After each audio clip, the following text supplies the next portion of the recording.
और सीताराम जी को बर्क के रूप में देखने के बाद अब सबके हृदय में आकांक्षा है कि इन्हें राजा के रूप में भी देखें।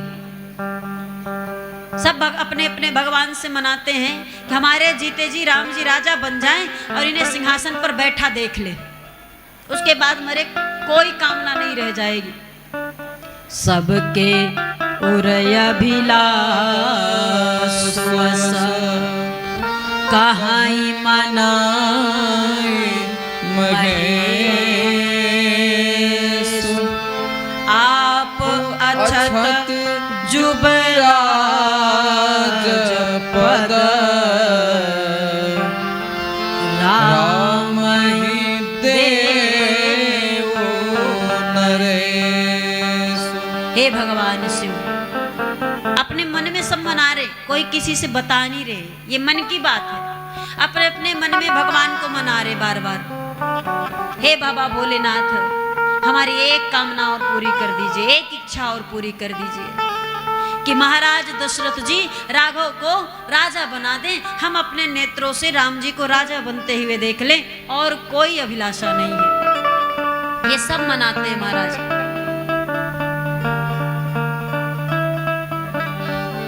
लेकिन महाराज मानो सबकी बात शंकर जी ने इकट्ठे लाकर दशरथ जी के मन में डाल दी हो। सब जो चाहते थे दशरथ जी भी वही बोल पड़े।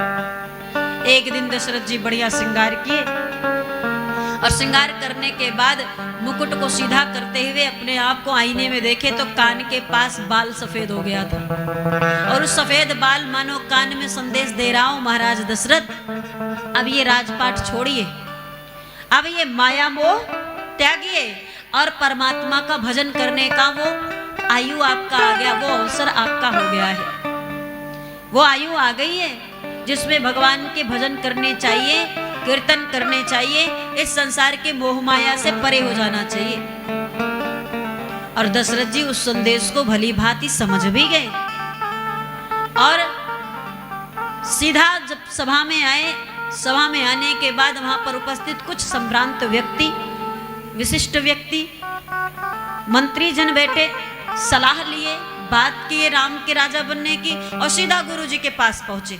और गुरुजी के पास पहुंचकर गुरुजी से कहते, राम जी को राजा बनाने का निर्णय लिया हूं। राम जी पूर्ण रूप से राजा बनने योग्य हैं, सारे गुण उनके अंदर हैं जो एक राजा के अंदर होना चाहिए। जैसा राजा होना चाहिए ऐसे राजा के रूप में राम जी, वो भी और अच्छे राजा के रूप में।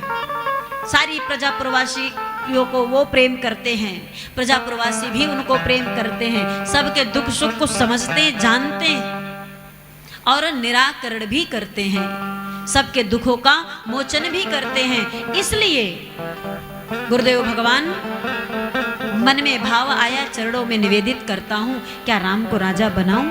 गुरुजी ने कहा, जब सबने कह दिया आपकी इच्छा है तो भला मैं क्यों मना कर, बना दीजिए। बोले बढ़िया सुंदर एक मुहूर्त निकालिए। तो अगले दिन के प्रातः काल का मुहूर्त निकला और ये बात पूरे नगर में ढिढोरा पिटवा दिया गया। सबसे बता, घर घर जा करके दूतों ने बता दिया, सेवकों ने बता दिया, कल प्रातः काल राम जी राजा बनेंगे। सब फिर से अपने घर सजाने लगे, उत्सव मनाने लगे, नाचने गाने लगे। सब प्रसन्न हैं कि अब वो अवसर आ गया कि राम को राजा बनते देखेंगे, या राम राजा बनकर बैठेंगे तो दर्शन लाभ प्राप्त करेंगे। ये भगवान की बड़ी कृपा है कि हम सब इस दृश्य को देखने के लिए यहाँ उपस्थित हैं। हम राम राज्याभिषेक के साक्षी बनेंगे। सब मगन हैं, नाच गा रहे हैं। अगर किसी को कष्ट हुआ राम के राज्याभिषेक की सूचना को सुनने के बाद तो वो है देवता। देवताओं को नहीं अच्छा लगा। देवताओं ने विचार किया कि अगर राम जी राजा बन जाएंगे तो राम का जो काज है वो कौन करेगा? इस रावण से हम सबकी मुक्ति कौन दिलाएगा? राम राजा बन जाएंगे तो राजलीला करेंगे, फिर वापस चले आएंगे। बन नहीं जाएंगे तो रावण नहीं मारा जाएगा, और रावण नहीं मारा जाएगा तो हम भय मुक्त कैसे होंगे? इसलिए सारे देवताओं की मांग दूसरी और अवधवासियों की दूसरी। अवधवासी बस एक ही बात मनाते, हे विधाता जल्दी से सुबह हो जाती और भगवान हमारे राम जी हमारे राजा बनते और हम दर्शन करते। और देवता मनाते हैं कि हे प्रभु हे विधाता, सुबह होने ना पाए नहीं तो राम जी राजा बन जाएंगे।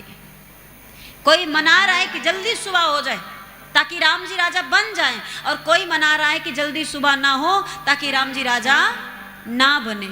क्यों? क्योंकि अयोध्यावासी राम को राज्याभिषेक, राम को राजा के रूप में देखना चाहते हैं, और देवता भगवान राम को सिर्फ राजा के रूप में नहीं देखना चाहते। इसलिए वो निवेदन कर रहे हैं कि भगवान यदि राक्षसों का वध नहीं करेंगे तो राम जी का कार्य तो अधूरा रह जाएगा। ये राजकुमार राम से राजा राम बन करके फिर वापस चले आएंगे।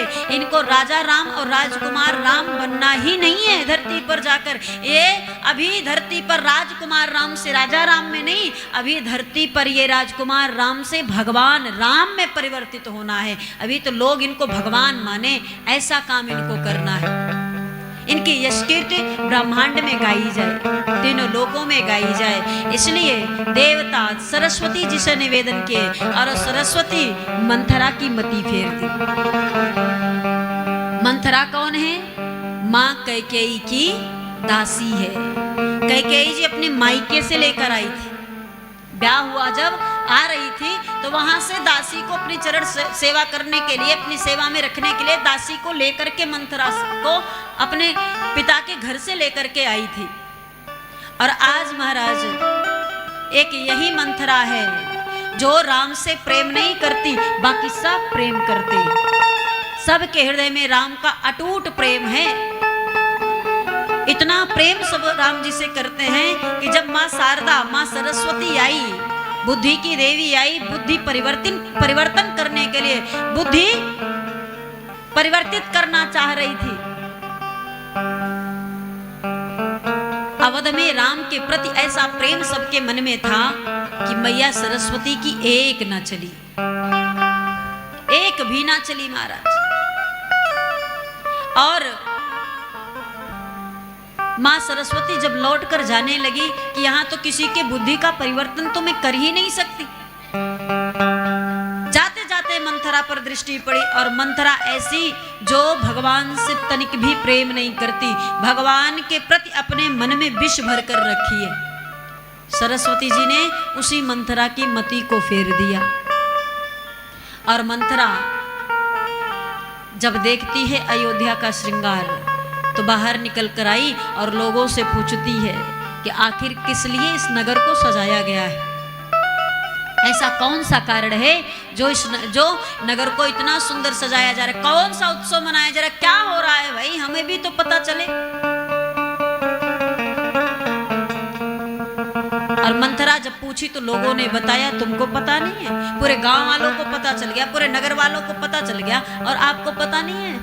अरे कल प्रातः काल हमारे राम जी राजा बनेंगे। पूछे सिलोगन का छाहू, राम तिलक सुनी भावदाहू। लोगों से पूछी क्या प्रसन्नता, ये उत्सव क्यों मनाया जा रहा है, नगर क्यों सजाया जा रहा है? लोगों ने कहा राम राजा बनने, कल प्रातः काल राम जी राजा बनेंगे, इसलिए नगर को इतना सुंदर सजाया रहा। सुनते ही महाराज हृदय कांप गया। राजा बनने वाले राम, वो भी मेरे अयोध्या में रहते हुए, मैं तो नाम को राजा न बनने दूंगी किसी कीमत पर। भागी भागी दौड़ती, गिरती, पड़ती, भिड़ती माँ कैकेयी के पास पहुंची। और पहुंचते ही कैकेयी जी देखी भाई गिरते पड़ते आई है, अव्यवस्थित हो गई। अरे ये क्या बना रखी है अपनी उंगलियां, इसे ठीक कर लो, कल हमारे राम राजा बनेंगे, अच्छी लगना वहां पे, बढ़िया वस्त्र पहनना, और ये मोतियों का हार पकड़ो, इसको पहनना। अब मंथरा मोतियों का हार उठा के फेंकी महाराज, और जैसे ही फेंकी कैकेयी जी मुड़ कर देखी, क्या हुआ, पसंद नहीं आया क्या? अगर नहीं पसंद आया तो कोई बात नहीं, आज इसमें से जो भी तुझे लेना हो, जितने भी मेरे आभूषण हैं, जितने भी गहने हैं, जो तेरा मन करे तू ले ले, एक भी ना मना करूंगी, क्योंकि कल मेरा लाल राजा बनेगा, मेरा राम राजा बनेगा, मुझे तो उसी की प्रसन्नता है, बस सज धज कर बढ़िया से आना है। कैकेयी जी की बातों को सुनने के बाद मंथरा कहती, राम राजा बन रहे हैं, इसकी आपको बहुत सारी बधाई, लेकिन मुझे नहीं चाहिए। अपना ये अपना सब कुछ नेक नेक शौवरी अपने पास रखो, हमें इनमें से कुछ नहीं चाहिए। कैकेयी ने कहा फिर आखिर तुम्हारे मन में इतना कष्ट क्यों है, क्या चाहती हो? कुछ चाहिए आपको? आप राम जी से रुष्ट हो? क्या राम जी ने कुछ कहा? वैसे तो राम जी किसी को कुछ नहीं कहते, किसी के मन को कष्ट नहीं पहुंचाते, लेकिन अगर कुछ कहा हो तो बुलाओ, डांट दो बुलाकर। लेकिन किस लिए आपको राम जी के राज्याभिषेक की बात को सुनकर कष्ट है, या बात क्या है वो बताइए। मंथरा, प्राण ते अधिक राम प्रिय मोरे, तिनके तिलक क्षोभ कस तोरे। अरे तुम्हारी महारानी मैं हूं और मेरा लाला राघव है, मेरा बेटा, मेरा प्राण प्रिय बेटा राजा बन रहा है। इस बात की प्रसन्नता तुमको क्यों नहीं है, क्योंकि तुम्हारी महारानी का बेटा बन रहा है। मंथरा ने कहा इसी बात का कष्ट है कि मेरी महारानी का बेटा राजा नहीं बन रहा है, ये तो कौशल्या महारानी का बेटा राजा बन रहा है। अरे कैसी बात कहती है बावरी, बचपन से देखा नहीं राम को किसने पाला है, राम किसको माँ बोलता है?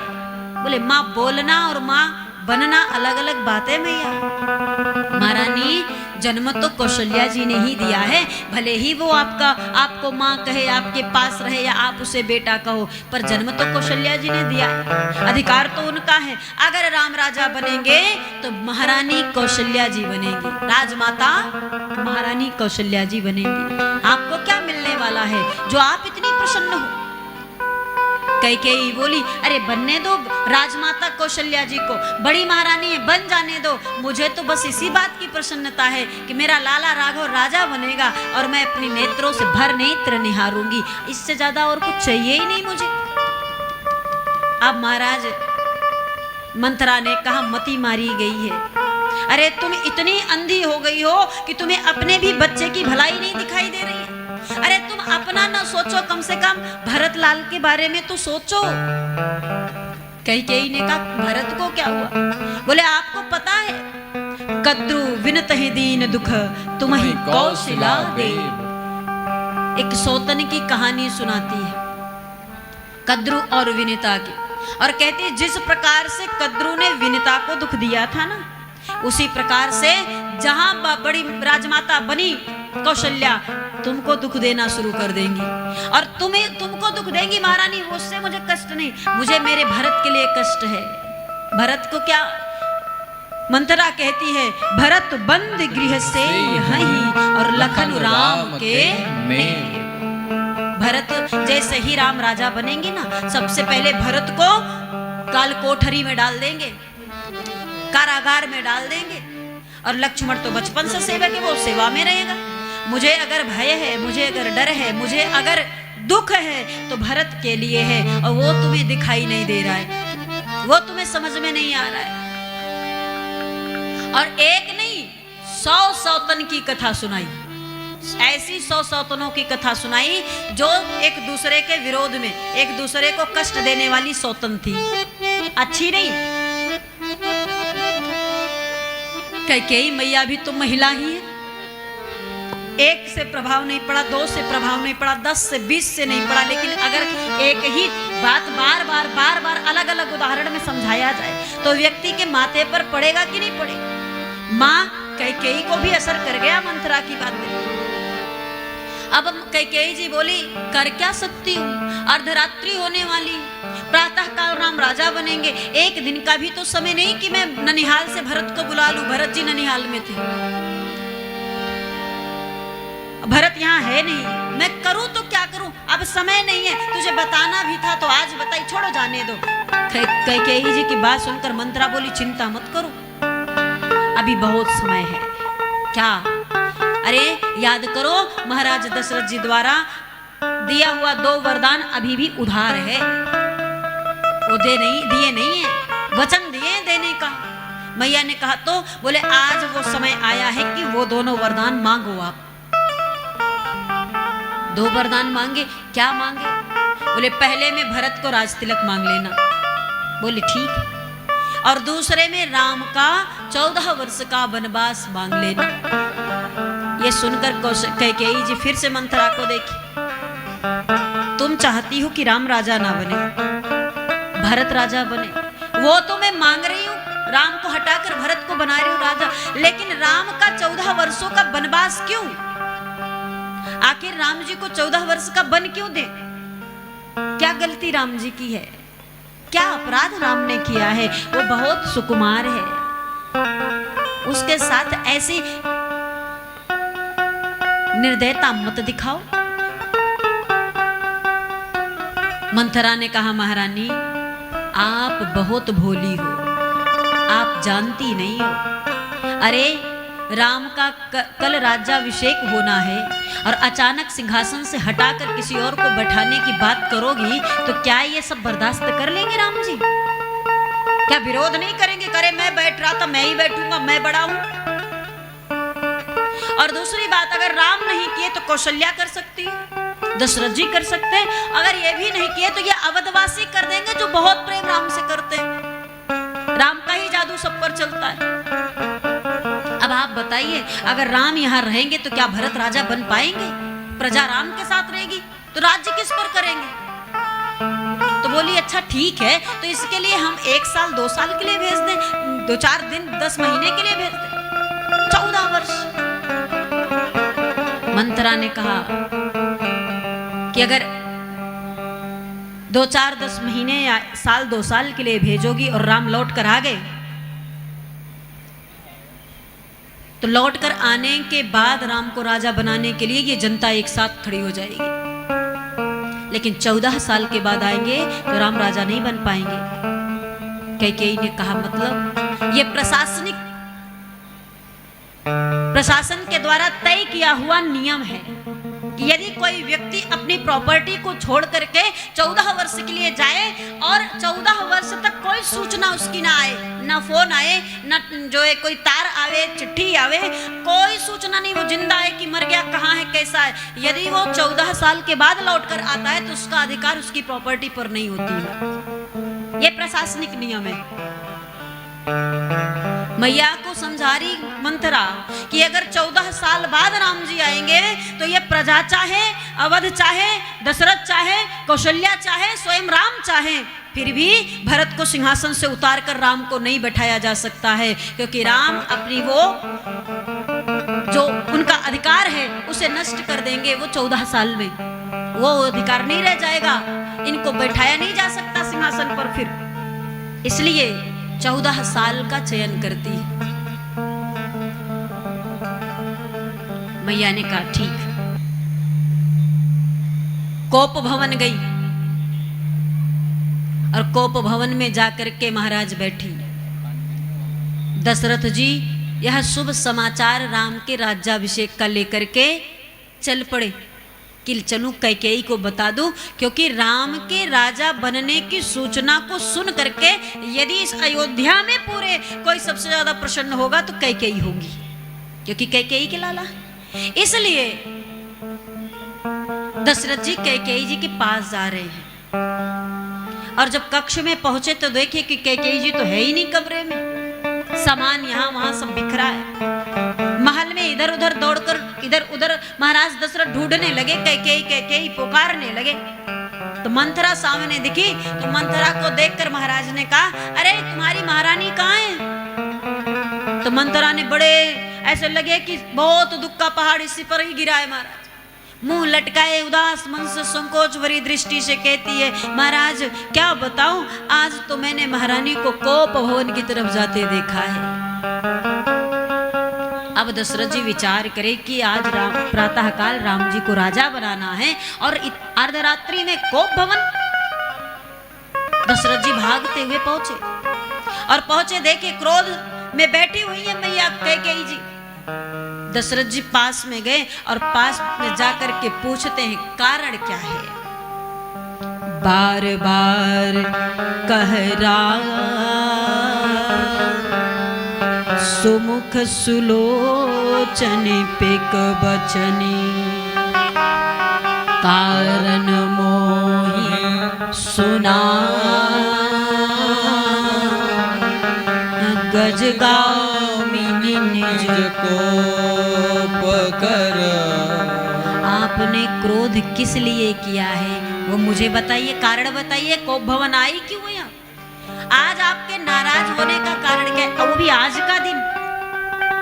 कहिए तो सही। महारानी कैकेयी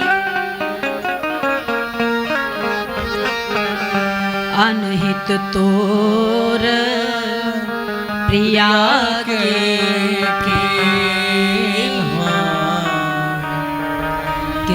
दोई शेर के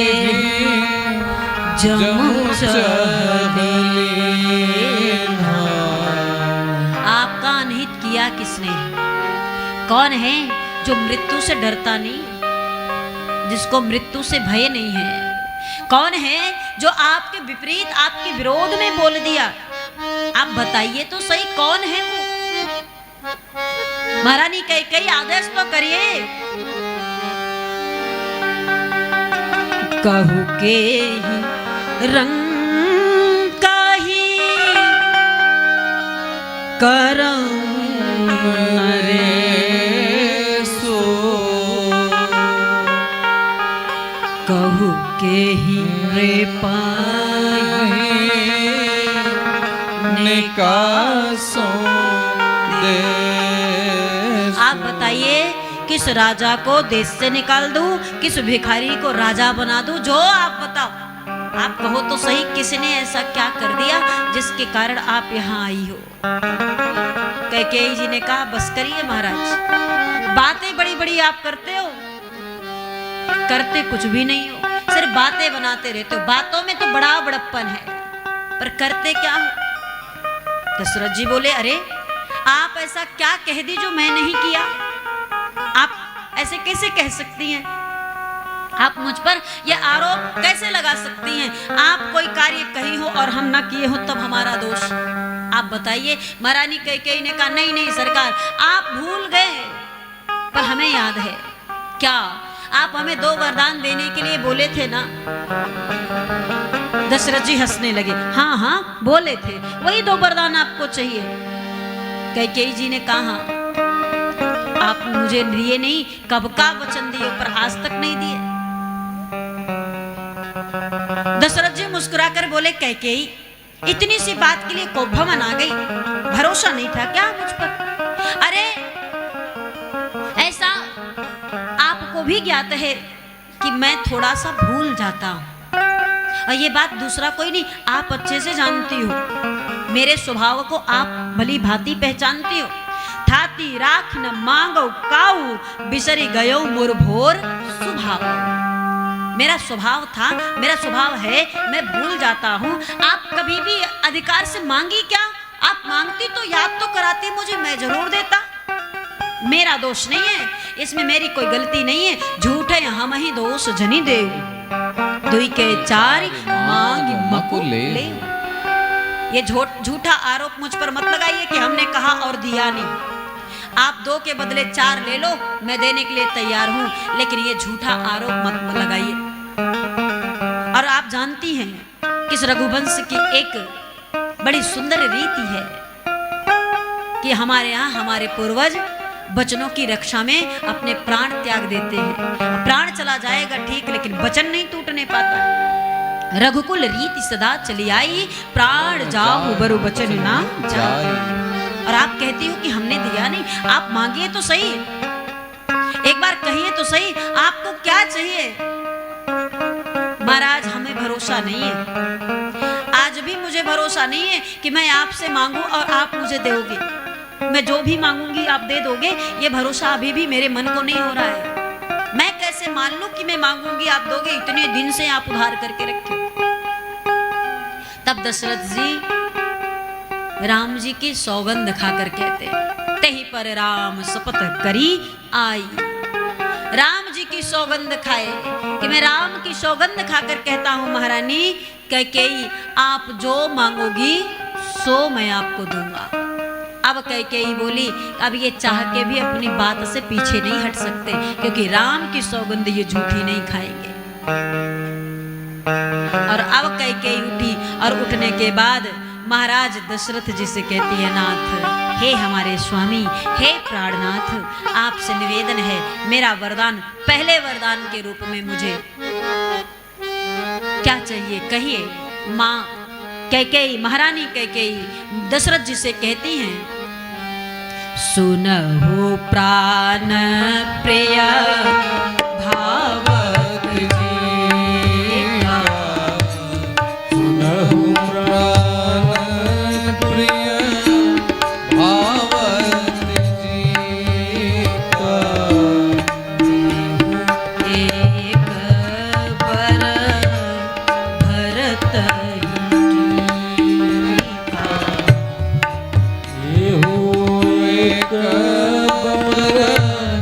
भरत प्राणाधार हे प्राणनाथ, आपसे बार बार निवेदन है, अगर आप देना चाहते हैं तो राम को नहीं भरत को राजा बना दीजिए। मैं भरत को राज तिलक होते देखना चाहती हूँ, राम को नहीं। ठीक है। दूसरा, अब दूसरे वरदान के रूप में कैकेयी मांग रही है महाराज, और बड़ा ही कठिन वरदान है जो दशरथ जी शायद ही सुन पा रहे। कहती है माँ कैकेयी, महारानी कैकेयी महाराज दशरथ से कहती है, मांगू दूसरा पर कर जोरी। दूसरा पर कर जोरी। पुरवहु नाथ मनोरथ मोरे। पुरवहु नाथ मनोरथ मोरे। हे महाराज, मैं दूसरा वरदान मांग रही हूँ और अपेक्षा करती हूँ कि आप मेरे मनोरथ को पूरा करोगे। मैं जो मांगूंगी आप दोगे। दशरथ जी बोले जल्दी मांगो, क्या चाहिए आपको? न जाने क्या मांगे माँ कैकेयी, इसलिए बार बार कहते मांगो, जो मांगना है मांगो। अब मांग रही कैकेयी महाराज और कहती है कठोर बनकर, निष्ठुर बनकर, तापस बेसा विशेष उदासी। तापस बेसा विशेष उदासी। 14 बरस राम बनवासी। 14 बरस राम बनवासी। 14 बरस राम बनवासी। 14 बरस राम बनवासी। तापस वेश विशेष उदासी, 14 वर्ष राम बनवासी। पहले तो दशरथ जी को भरोसा नहीं हुआ कि कैकेयी कह रही है, फिर सोचे हो सकता है आनंद ले रही हूँ क्योंकि मैं राम से बहुत प्रेम करती हूँ। तो दशरथ जी उस, अगर ये मजाक भी किया गया है दशरथ जी के साथ तो वो भी दशरथ जी को बर्दाश्त नहीं। दशरथ जी चौंक गए और दशरथ जी कहते क्या कह रही हैं आप?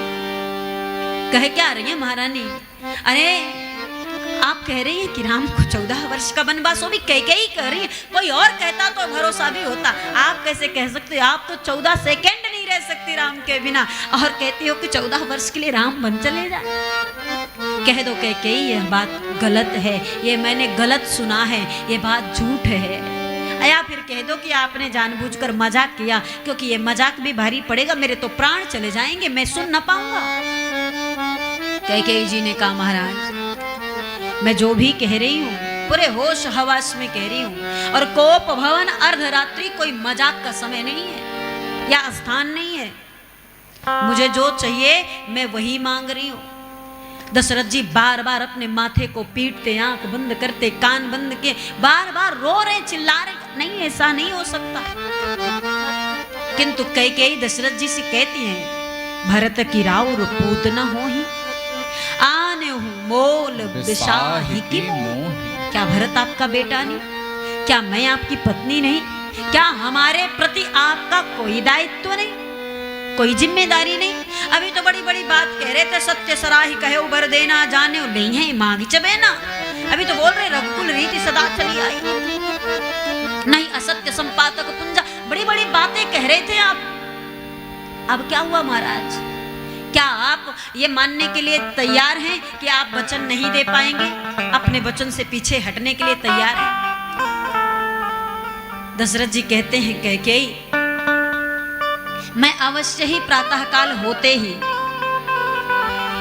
प्रातःकाल सुबह होते ही मैं दूतों को भेजकर भरत को बुलवाऊंगा और भरत को राजा बना दूंगा। मुझे भरत और राम में कोई अंतर नहीं, मेरे दोनों नेत्र हैं दोनों। अवश्य दूत में पठई प्राता है, यही बेगी सुनत दो प्राता, जल्दी आएंगे और बढ़िया सुंदर सुंदर सुदिन सोधि सब साज सजाई और देव भरत कहूँ राज बजाई। मैं दे दूंगा, मैं राजा बना दूंगा, निश्चिंत हो जाइए। प्रातः काल होते ही दूतों को भेजूंगा, दोनों को बुला लूंगा। लेकिन सब कुछ बढ़िया है, सब ठीक है, मुझे कोई कष्ट नहीं है। और कष्ट है तो बस एक ही बात का, एक ही बात मोहि दुख लागा, बर दूसर असमंजस मांगा। ये जो दूसरा वरदान मांगी है ना, ये ना समझ में आ रहा ये क्यों मांगी है। अरे राम ने अगर कुछ कह दिया हो, राम ने अगर कुछ अपराध कर दिया हो, तो मैं आपके सामने बुलाकर उसे और ढेर सारे दंड बने हैं, कोई भी दंड दे दूंगा। लेकिन 14 साल के लिए मुझसे राम को अलग मत करिए। मैं तो एक क्षण एक पल भी अपने जीवन का राम के बिना जानता ही नहीं हूं। आप भला बताइए, मैं 14 साल राम के बिना कैसे रहूंगा? अपने हाथों से अपने मांग को मत उजाड़िए। यदि राम बन चले गए तो मैं जीवित नहीं बचूंगा, और मैं जीवित नहीं रहूंगा तो आप सुहागन नहीं रह जाओगी, आप भागन बन जाओगी। और अपने हाथों से भला कौन अपने आप को अभागन करता है? इसलिए बार बार कह रहे हैं दशरथ जी कि ये जगत के लोग आपको देखना पसंद नहीं करेंगे, अवधवासी मुख नहीं देखना चाहेंगे। भला मेरा राघव इसमें क्या अपराध किया है जो उसे इतना बड़ा दंड दे रही? अच्छा ठीक है, आप चाहते हैं कि अयोध्या से बाहर राम चले जाएं, तो मुझे भी कह दीजिए दशरथ जी, आप भी साथ चले जाइए। मैं लेकर राम को यहाँ से चला जाऊंगा, दूर चला जाऊंगा, और 14 वर्ष नहीं, आजीवन के लिए चला जाऊंगा, कभी लौट के नहीं आऊंगा। लेकिन अपने राम के बिना मैं जीवित नहीं रह पाऊंगा। रोते विलकते बार बार रघुनंदन के मुखमंडल का स्मरण करते हुए महाराज दशरथ धरती पर गिर पड़े। हा राम हा रघुनंदन, हा राघव, हा राम हा रघुनंदन, हा राघव करते धरती पर अचेत पड़े, बेहोश पड़े। इतने में राम जी को बुलवाया गया सुमंत जी के द्वारा, और राम जी भाग करके पहुंचे। जैसे ही सूचना मिला, आदेश मिला, राम जी दौड़ करके आए और मैया कैकेयी के पास आए। देखे तो दशरथ जी धरती पर पड़े थे, और तनिक भी होश आता बस राम राम राम, बस इतना ही बोल रहे थे। कहना तो बहुत कुछ चाहते थे पर बोल ना पा रहे थे महाराज। कैकेयी जी पूछती हैं आखिर हुआ, कैकेयी जी से पूछते हैं राम जी कि आखिर हुआ क्या है इन पिताजी को? अभी तो बिल्कुल ठीक थे, ऐसा क्या हो गया माँ? किसी विपत्ति ने घेर लिया या किसी बीमारी ने? हमसे बताइए, अगर मैं दूर कर सकता हूँ तो मैं यत्न करूँगा। जैसे भी पिताजी स्वस्थ हो जावें, मैं वो कार्य अवश्य करूँगा। राम जी हाथ जोड़े माँ से कहते, माँ मोहि कहु माँ तू तात दुख कारण,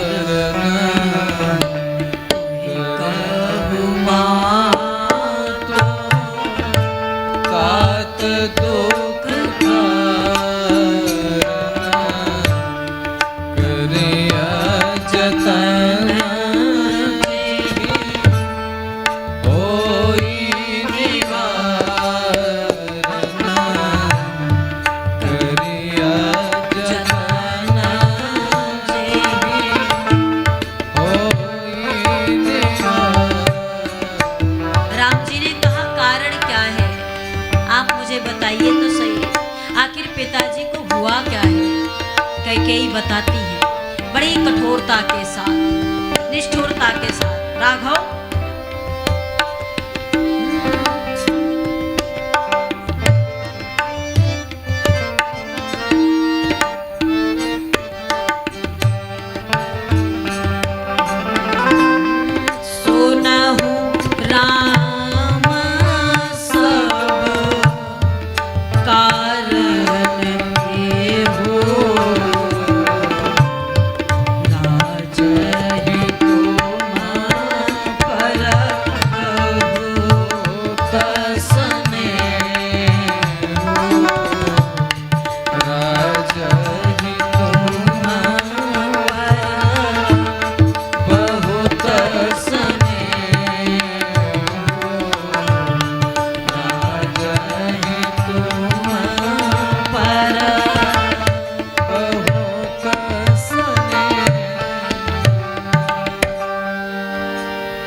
कैकेयी जी से राम जी पूछे, कहिए पिताजी के दुख का कारण मैं सब दूर करूंगा, आप बताइए।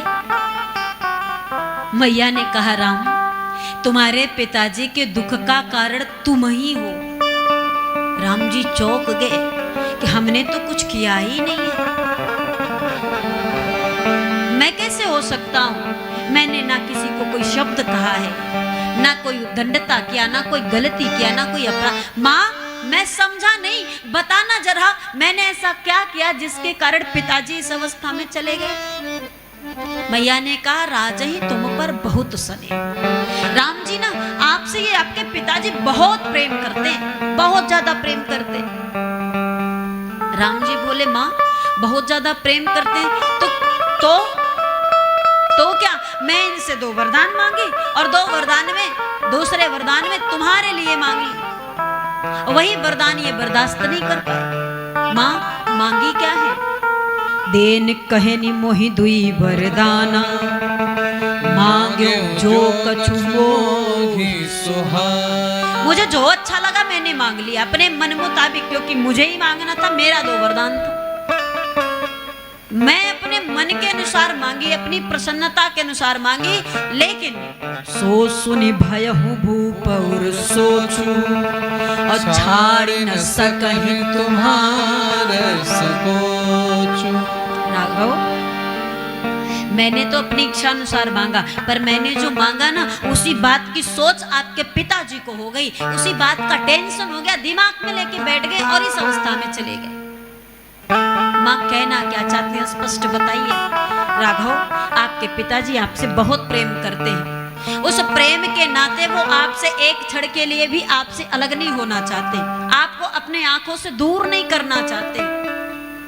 और मैंने वरदान में 14 वर्ष का वनवास मांग लिया, आप 14 साल इनसे दूर हो जाओगे, इसी सोच को सोचते सोचते इस अवस्था में महाराज चले गए। जो एक क्षण नहीं दूर कर सकता है या सोच में भी सोच नहीं सकता है कि मेरा राघव मुझसे एक पल के लिए दूर हो, वो 14 साल का आपसे वियोग, आपके बिछोह के वियोग को सुना तो सहन नहीं कर पाया और धरती पर गिर पड़े।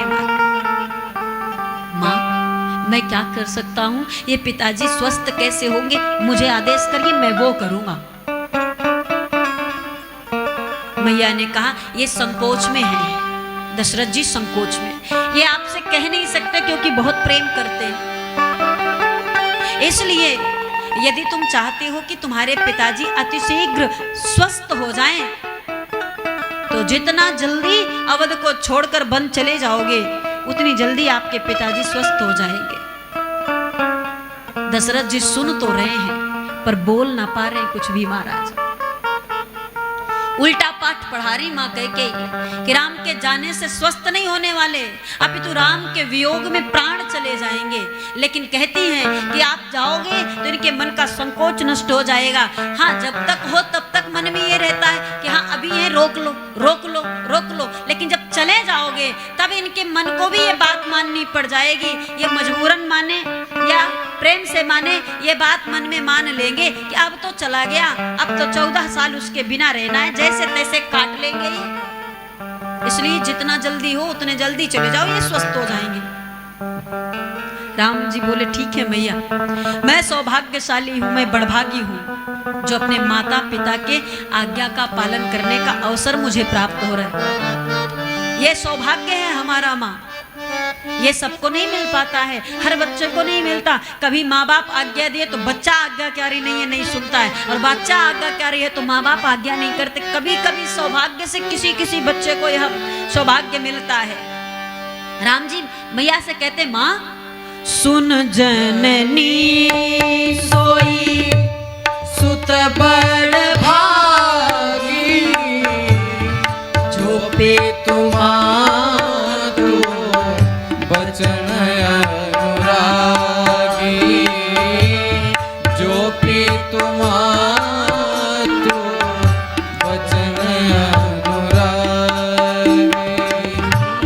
तनया मातु पितु, तनया मातु पितु, दोष निहारा दुर्लभ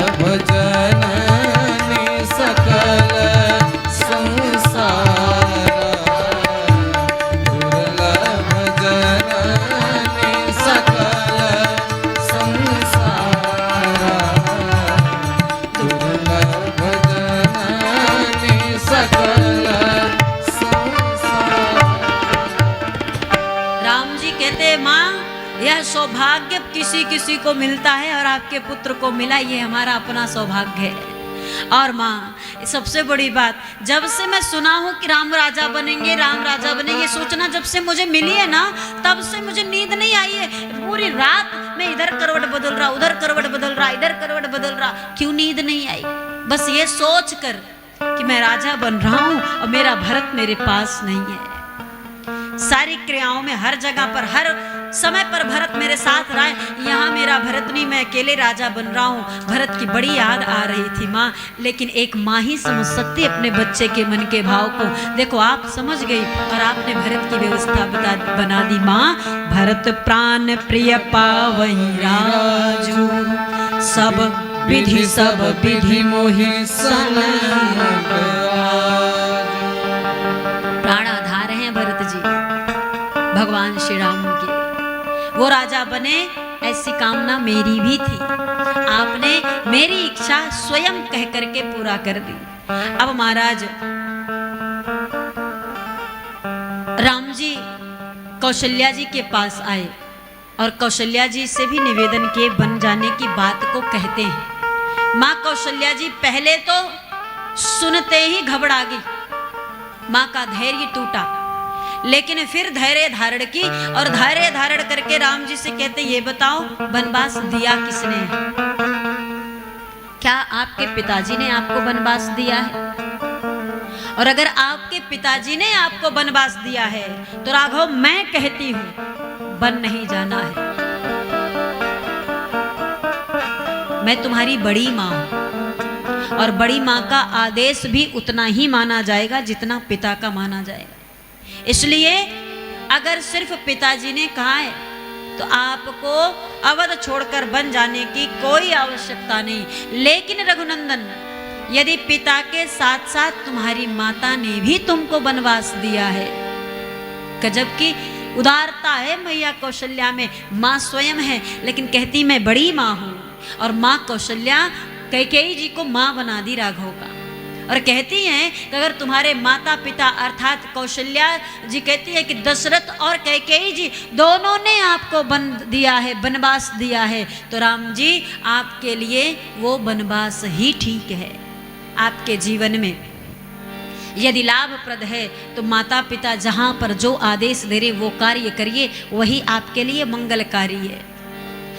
और दुर्भाग्य तो हम अवधवासियों का है कि आपका सानिध्य छूट जाएगा, आपका साथ छूट जाएगा, आपकी कृपा छूट जाएगी, आप हमें सनाथ बना के अनाथ कर जाएंगे। जो केवल पितु आय सुताता तो जनि जाहु जानी बड़ी माता। मत जाना, लेकिन जो पितुमात कहे बन जाना तो कानन सत अवध समाना। 100 अयोध्या कुर्बान ऐसे बन पर अगर माँ बाप दोनों ने दिया, चले जाओ। ऐसी 100 अयोध्या बेकार है उस बन के सामने अगर माँ बाप दोनों भेज रहे हैं। और वहां जाना, पितु बन देव मात बन देवी, पिता बन देव को बना लेना, माता बन देवी को बना लेना, और खग मृग चरण सरोरुह सेवी। ये जनता रहेगी आपकी प्रजा। वहां पर वन में रहने वाले बनचर बनवासी आपके प्रजा प्रवासी बनेंगे। और बड़ भागी बन अवधया भागी, क्यों? जो रघुवंश तिलक तुम त्यागी। ये तो हम अयोध्या वालों का दुर्भाग्य और उन वनवासियों का सौभाग्य है। उस विधाता ने जिसके भाग्य में जो लिखा घटना वही घट रही है। हमारे भाग्य में आपका प्रेम नहीं था इसलिए आप हमें छोड़ कर जा रहे हो, और उन वनवासियों के भाग्य में आप थे इसलिए वो वनवासी वहां रहकर आपको पुकार लिए, अब चले जा रहे हो छोड़कर। सीता जी आई, मैया ने निवेदन किया, राम जी ने मना किया मत जाइए, आपके रहने योग्य वन नहीं है, आप यही रह जाइए, मैया के साथ रहिएगा। किशोरी जी कहती है नाथ कैसे रह जाऊं, जब आप वन में रहेंगे तो मैं यहाँ क्या करूंगी, कैसे रहूंगी? बोले तुम सुकुमारी हो और राजकुमारी थी, राजकुमारी से राजवधू बनी हो, वन में रहने योग्य नहीं हो। वन आपके योग्य नहीं है। मैया किशोरी जी कहती हैं, रघुनंदन आप भी तो राजकुमार थे। जब आप तपस्वी बन गए, जब तक मैं राजकुमार की पत्नी थी तब तक मैं राजवधू थी। अब एक तपस्वी की पत्नी तो मैं एक तपस्विनी बनूंगी ना। आप अगर तापसी बन रहे हो, वन में जा रहे हो, तो नाथ आप वनवासी तो मैं वनवासिनी बनना पड़ेगा कि नहीं? क्योंकि हमारे यहाँ होता है ना, पति अगर किसी पद पर है तो पत्नी को तो अपने आप पद मिल जाता है कि नहीं? बताइए, कुछ तो बोला करिए, इतनी देर से मैं अकेले बोल रही हूँ। मिलता है कि नहीं? मोहन भैया कहाँ गए? वो मास्टर जी हैं और भौजाई अनायासा मास्टराइन बनी है कि नहीं? हाँ, मास्टर की पत्नी को मास्टराइन कहते हैं कि नहीं? मास्टराइन हो या ना हो, पर मिल जाता ना पद। तो जानकी जी कह रही हैं, सरकार जब तक आप राजकुमार थे तब तक मैं राजवधू थी। जब आप राजकुमार नहीं रह जाओगे तो मैं राजवधू कैसे रह पाऊंगी? आपके साथ मेरा भाग्य जुड़ा हुआ है। हमने 7 फेरे लिए हैं आपके साथ, सुख दुख दोनों में आपका साथ निभाएंगे ऐसा वचन लिया है। और आज आपके जीवन में दुख आ रहा है तो मैं आपको छोड़ दूं? राघव जी बोले, अरे किशोरी, आप तो चित्र में बने हुए बंदर को भी देखकर डर जाती हो। कैलेंडर में भी बंदर बना और किशोरी जी देखती तो डर जाती। तो आप भला उस वन में कैसे रहोगे? वहां तो न जाने कितने जानवर रहेंगे। मैया बोली, आप रहेंगे ना साथ में? आप रहोगे नाथ, सब सह लूंगी। जितने भी कष्ट जीवन में आएंगे, दुख आएंगे, जब बहुत कष्ट लगेगा, बहुत दुख लगेगा, तो आपका मुखमंडल देख लूंगी, जीवन का सब दुख नष्ट हो जाएगा। आपको देख करके सारे कष्ट सह सकती हूँ, पर आपके बिना नहीं रह सकती नाथ। आपके बिना यहाँ अयोध्या में कैसे रह पाऊंगी? मैं नहीं रह पाऊंगी नाथ। और मेरा धर्म, भगवान ने कहा आपका धर्म यही ते अधिक धर्म नहीं दूजा, सादर सास ससुर पद पूजा। आप सास ससुर की सेवा करिए, ये आपका धर्म है। किशोरी जी बोली, अगर मुझे नहीं ले चलोगे आप तो मैं अपने धर्म से वंचित हो जाऊंगी। क्यों? ससुर जी तुम्हारे यहाँ पर है, सास तुम्हारी यहाँ पर है, सेवा यहाँ पर करना है, तो धर्म से वंचित कैसे हो जाओगे? जानकी जी ने कहा, नाथ क्षमा करिएगा, अभी अभी कौशल्या मैया ने कहा, पितु बन देव मातु बन देवी। जब आपके पिता बन देव, आपकी माता बन देवी, तो आप मेरे पति, मैं आपकी पत्नी, मेरे सास ससुर कौन हुए? दशरथ कौशल्या जी की वन देव वन देवी। और अगर मैं अयोध्या में रहूंगी तो वन देव वन देवी की सेवा कर पाऊं? मुझे मेरे धर्म से भी आप विमुख कर रहे हैं, मुझे भी सास ससुर की सेवा करनी है, इसलिए अपने साथ में ले करके चलिए नाथ, मैं आपके बिना यहाँ पर नहीं रहूंगी। और दूसरी बात, प्रभु जिए बिनु देह नदी बिनु भारी, तैसे अनाथ पुरुष बिनु नारी। जैसे शरीर से प्राण निकल जावे तो इस शरीर की कोई कीमत नहीं। जैसे नदी नदी कहो और उसमें जल ना हो तो बिना जल के नदी की कोई कीमत नहीं, ऐसे ही नाथ बिना पति के पत्नी की कोई अहमियत नहीं है, कोई पहचान नहीं है। इसलिए आपसे निवेदन है सरकार, आप अपने साथ हमें लेकर चलिए। मैया कौशल्या ने कहा, ले जाओ इसको, यहाँ मत छोड़ो, ये दुख में इधर उधर भटकती रोती रहेगी, इसको देखकर और दुखी होती रहूंगी, अच्छा है कि चली जाए। लक्ष्मण जी आए चरण पकड़कर, प्रभु हम भी चलेंगे, हम तो बचपन से चरणों के सेवक रहे, वहां भी रहकर सेवा करेंगे। राम जी बोले, अभी यहाँ जरूरी है। भरत और शत्रुघ्न जी, ननिहाल में मैं जा रहा हूँ, पिताजी अस्वस्थ हैं, भला किसी को तो होना चाहिए। बोले, मैं नहीं रहूंगा, मेरे लिए तो जहाँ राम वही अयोध्या, यही हमारे माता पिता, इन्हीं के चरणों में मेरा सारो सारो धाम है महाराज, मैं नहीं छोड़कर मानूंगा, मैं नहीं रहूंगा यहाँ। सुमित्रा जी और उर्मिला जी से आदेश ले लिए, वो दोनों भी तैयार होगी, चले जाइए, कोई बात नहीं, कुछ ना बोली। बोले, वो दोनों भेज रहे हमको, आप ले क्यों नहीं चल रहे? अब महाराज तीनों तैयार हो गए, और तीनों तैयार होने के बाद सुमंत जी रथ लेकर के आए। माता पिता सबसे प्रणाम करने के बाद, गुरुजनों से प्रणाम करने के बाद रथ पर भगवान सवार हुए, और भगवान रथ पर सवार होने के बाद चल पड़े। सारी अयोध्या भगवान के सामने खड़ी और सब दुहाई दे रही, हमें छोड़कर मत जाइए, आपके बिना जीवन संभव नहीं। पर राम भी बड़े कठोर हो गए हैं आज। जो अपनी प्रजा को कभी उदास नहीं होने देते, वो रोते बिलखते देख करके भी मन नहीं पसीज रहा उनका। चले जा रहे हैं छोड़कर महाराज। अब आगे आगे राम जी जा रहे हैं और पीछे पीछे सारी प्रजा रोती बिलखती चल पड़ी महाराज। सब कष्ट में, सब राम जी को बार बार पुकार पुकार करके पीछे पीछे चल रहे कि हमें छोड़कर मत जाइए, हम सब आपके बिना रह नहीं पाएंगे। लेकिन महाराज राम जी एक ना सुन रहे। रथ बढ़ता गया, लोग पीछे पीछे रोते रोते दौड़ते रहे और चलते चलते तमसा के तीर भगवान पहुंचे तो भगवान वहां रुके। और जब रुके तो सारे प्रजा प्रवासी बैठ गए। प्रभु मत जाइए, हमें छोड़कर मत जाइए, हम आपके बिना नहीं रह पाएंगे। राम जी चुपचाप बैठे रहे, सब बैठे थे। राम ने माया को प्रेरित किया, सबको नींद आ गई और नींद आई, सब सो गए। और जैसे ही सोए सुमंत जी से कहते रथ उठाओ, चलो धीरे से चले, चलो यहाँ पर, नहीं तो ये पीछे पीछे जहाँ जाऊंगा वहां तक जाएंगे, ये ऐसे न लौटेंगे। अब सोता हुआ प्रजा को छोड़कर राम जी चले गए। यहाँ तक जो रथ के पहिए का निशान था वो भी माया से मिटा दिए कि ताकि पीछा न कर पाए, खोज न पाए। ये बात लक्ष्मण जी अपने हृदय में धारण कर लिए कि अब 14 साल में सोऊंगा नहीं, क्योंकि ले तो मुझे भी साथ में नहीं जा रहे थे, जा तो मैं भी जबरदस्ती रहा हूं, लेकिन अगर मैं भी कहीं सो गया और भैया मुझे भी सोता छोड़कर चले गए तो मैं क्या करूंगा, कहाँ ढूंढूंगा, कैसे रहूंगा। इसलिए मैं संकल्प जीवन में लेता हूं कि 14 साल सोऊंगा ही नहीं। इसलिए लक्ष्मण जी को काम विजेता कहा जाता है।